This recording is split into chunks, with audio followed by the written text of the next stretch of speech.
Au cours des prochaines semaines, 42 ménages doivent s'installer ici, dans le quartier des Papetiers à Windsor, mais le déménagement risque de se faire dans le noir. Les promoteurs et constructeurs du quartier dénoncent les longs délais d'Hydro-Québec pour accorder les maisons à l'électricité. Mais les dates changent à toutes les 2 semaines. Toutes les 2 semaines, on a une nouvelle version.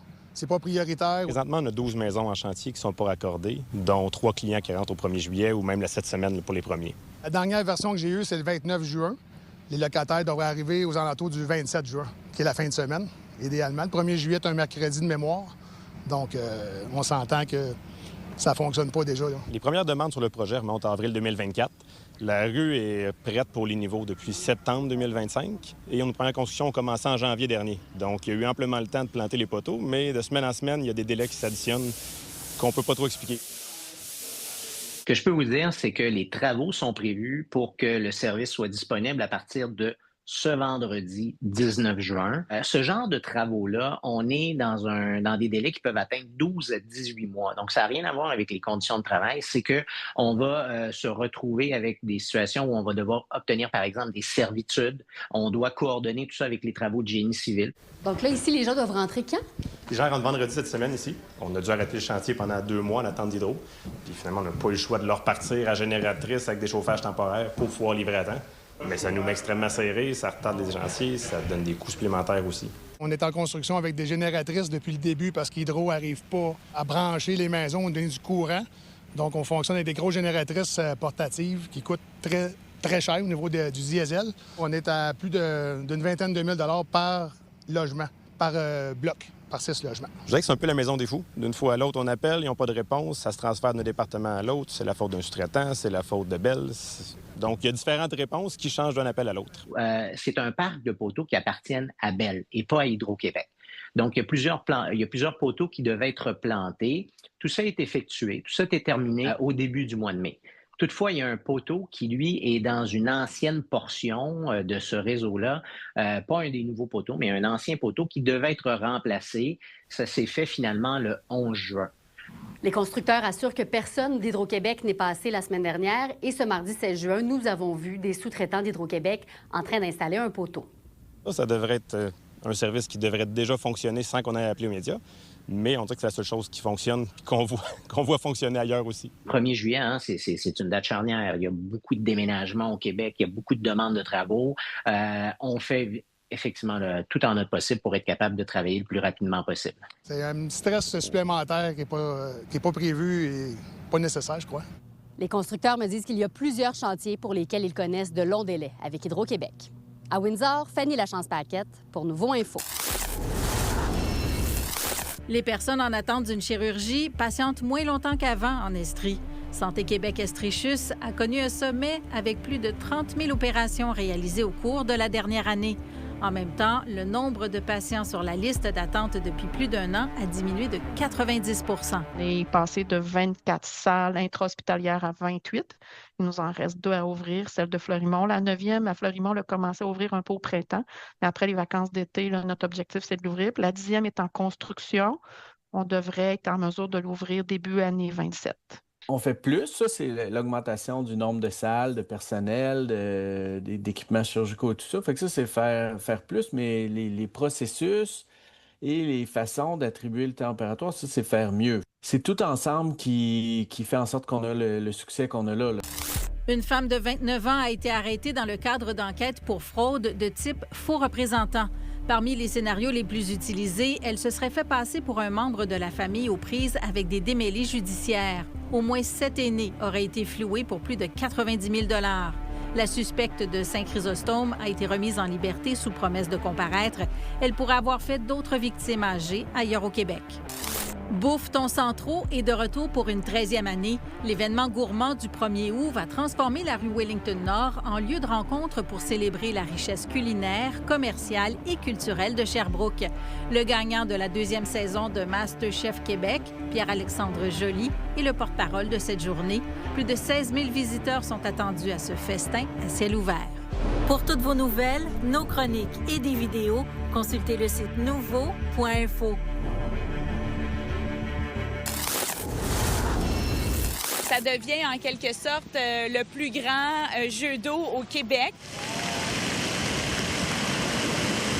La saison estivale 2026 est officiellement lancée au Zoo de Granby. L'organisation dévoilait aujourd'hui une toute nouvelle zone de jeu multisensorielle au parc aquatique Amazou. Il s'agit de la zone Bouchiquet qui a nécessité un investissement de 5 millions de dollars. On vise les familles, les jeunes familles, donc entre 2 et 12 ans pour notre bouchiquier. Et c'est vraiment agréable parce qu'il y a plusieurs zones dans lesquelles les gens peuvent soit grimper, glisser, profiter des jets d'eau de différentes formes, mais également d'aller profiter de la pataugeoire. Qu'est-ce que vous pensez des nouveautés de fait qu'on investisse pour les familles, là? C'est une très bonne idée. Les familles, ils peuvent venir ici puis passer du bon moment avec les enfants. Toi, qu'est-ce que t'aimes quand tu viens au zoo? Bien, qu'on peut voir des animaux qu'on n'avait jamais vus. Ça nous fait découvrir des choses. Parmi les nouveautés, il y a l'immersion sauvage. C'est en fait des casques de réalité virtuelle que les visiteurs peuvent porter pour faire des face-à-face avec des espèces terrestres et aquatiques fascinantes. Comment t'as trouvé la réalité virtuelle? C'était vraiment impressionnant pour vrai de voir les poissons, tous les mammifères marins se promener. C'était vraiment fun. Est-ce qu'on a l'impression d'y être avec eux? C'est quoi la sensation? Je dirais surtout avec la vidéo sur Terre, on dirait vraiment qu'ils sont à côté de toi. T'sais, ils arrivent dans la caméra, puis tu vois qu'il y a un objet, puis ils s'approchent de ça. C'est vraiment réel. C'est important pour la région depuis longtemps, hein, le zoo. Bien, effectivement, c'était créé par un ancien maire, donc le maire fondateur, on l'appelle souvent M. Boivin, qui recevait des animaux lors de ses voyages à travers le monde. Et à un moment donné, il y en avait tellement qu'ils ont pu créer un zoo avec les animaux. C'est un petit peu l'histoire en arrière du zoo. Et c'est un moteur économique très important. C'est des centaines de milliers de personnes par année que le zoo attire, dû à des nouvelles attractions comme ça, aux animaux, bien entendu. Donc, on invite toutes les familles au Québec et à l'extérieur de venir nous rencontrer durant cet été.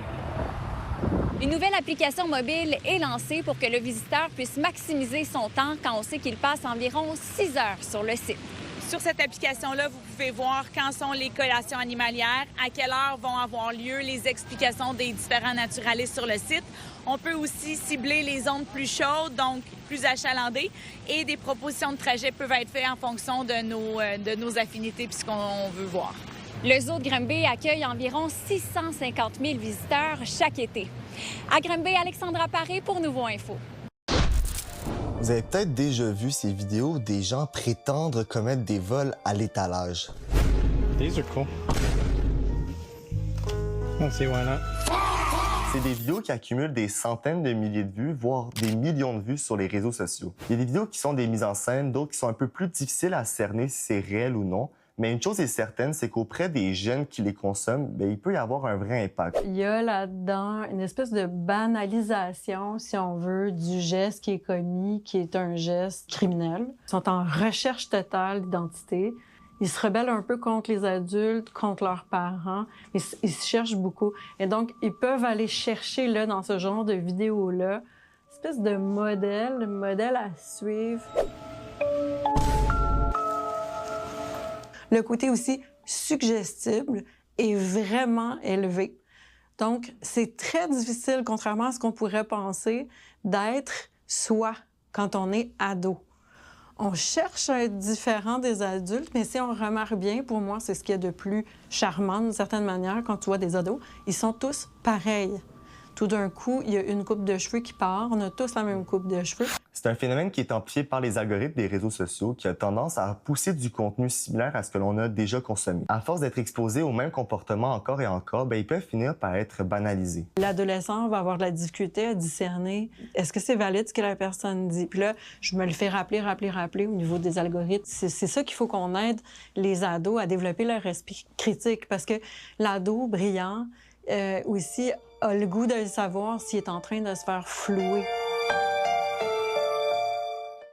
Vous êtes nos yeux et nos oreilles sur le terrain. N'hésitez pas à nous écrire si quelque chose vous fait réagir ou si vous voulez nous raconter votre histoire à estrie@nouveau.info.